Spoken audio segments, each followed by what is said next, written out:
Hi there, it's Ashley here with this week's Stamp Create Repeat video for your next stamp.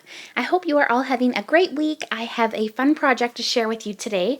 It is these little mini pillow boxes, and these are so cute to put little Christmas goodies in.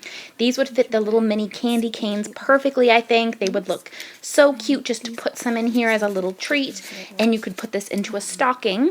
It opens up nicely, and so I'm going to share with you guys how I made these, and I will share with you first the products that I used to make them.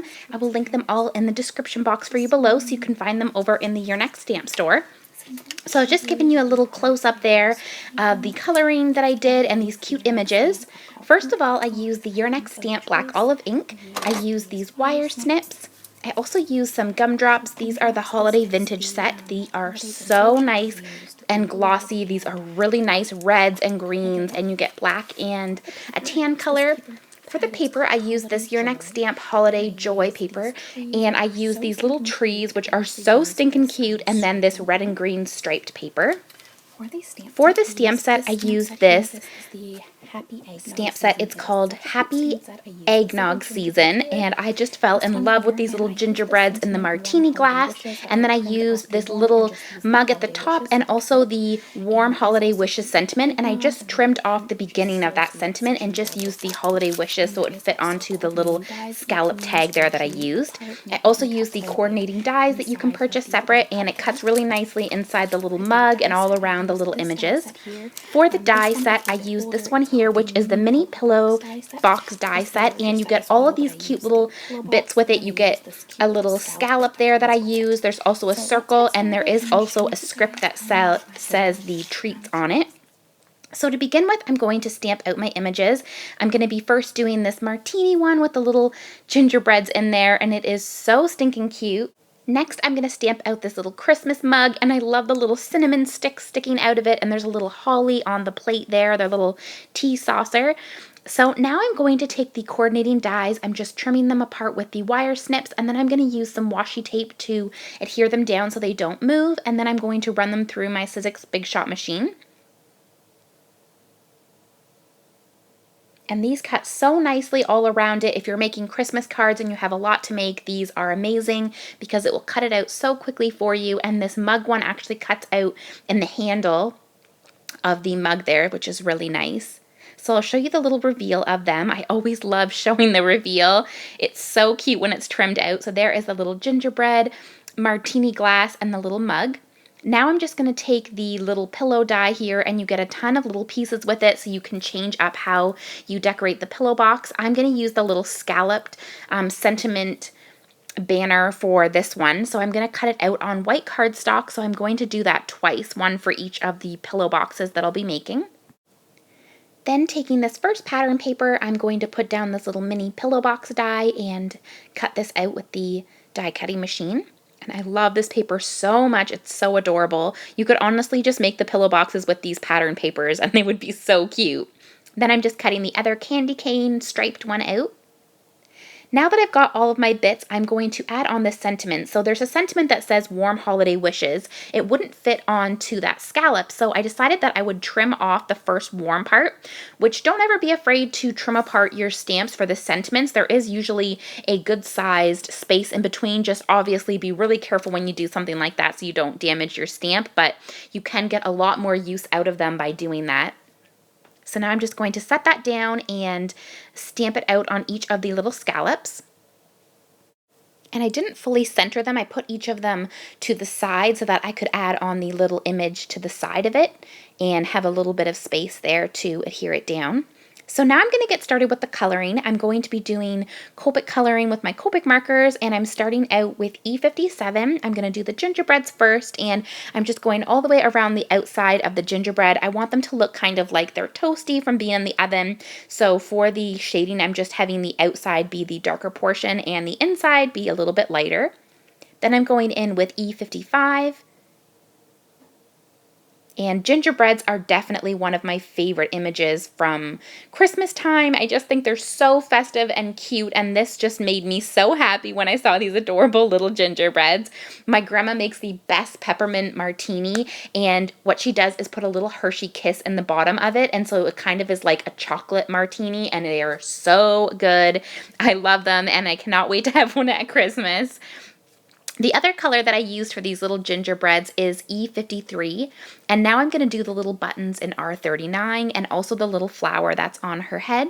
And then I'm going to use G17 for the little dots on the boy gingerbread and for the holly leaves there. And then I go in with G24 for the other part of the holly leaves, and I go back in with G17 just to darken it up.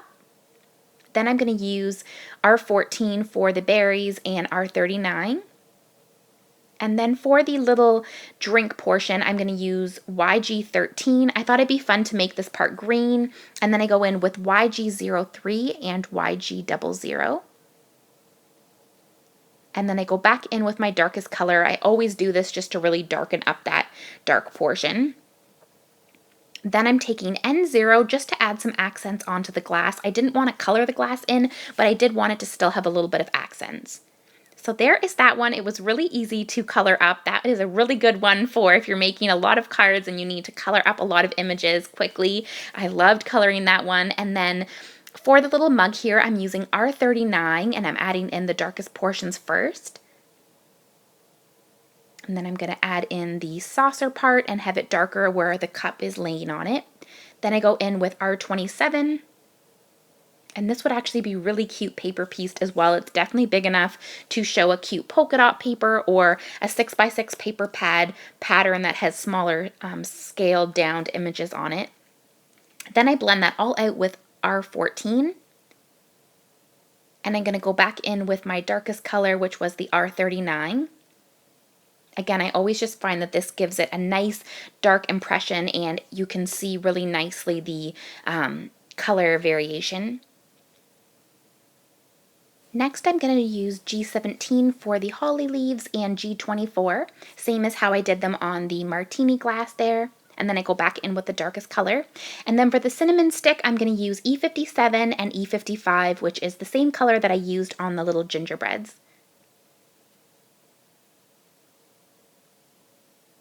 Then I'm going to take E53 just to color in that little bit of the whipped topping. I wanted to just give it a little bit of accent.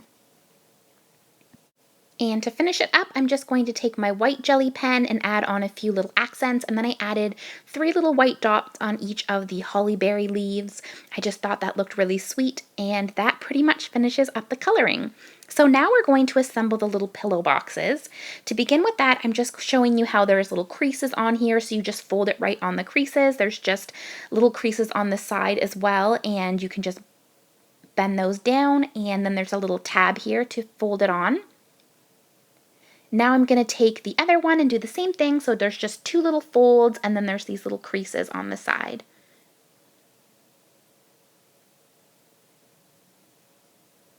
And you could assemble these and then add on your images, or I decided that I would add on the images before I assemble them. So I'm just taking some adhesive that I have and I'm setting down these little scalloped sentiments here and putting on the little images, and I think they look so cute.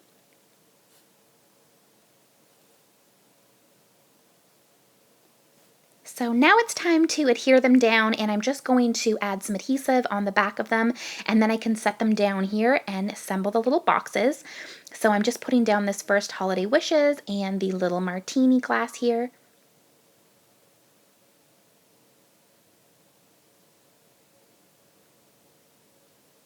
And I couldn't decide which portion was the top, so I guess it doesn't really matter, but in the end I decided that it was probably better to do it on the other side just so that the box folded away from it so you don't see the little flap, but I don't think it really matters. I think both ways look cute. And you can fold them all and have them all cute and ready like this, and these would be really cute for any type of little favors. I think this would be a nice die set to get, which would take you into Valentine's Day, because I think you could put little candy hearts in these and decorate them for Valentine's Day, and they would be so precious. So I think you could get a lot of use out of this adorable die set. And I believe there is a larger pillow box as well. This is the mini-sized one.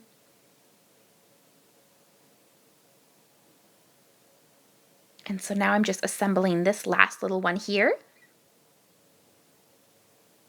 And then we can add on our gumdrops, which I always love adding on gumdrops. I think this adds a nice little touch on them. So I wasn't sure which one I was going to use, but I ended up using the holiday vintage one. There was some nice greens on this tropical one here, but I did go with the holiday vintage one. And what I ended up doing was taking 3 small-sized gumdrops. I took 2 red and a green, and then for the other one, I took 2 green and a red. And it just fit perfectly.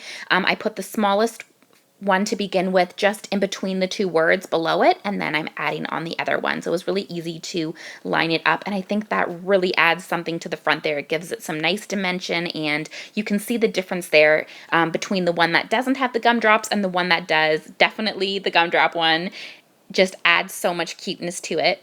So I'm just adding that on to my second one here. And that is my project for this week. So I hope that you guys enjoyed. Thank you as always so much for watching and for your sweet comments. And I will see you guys in next week's video. Bye now.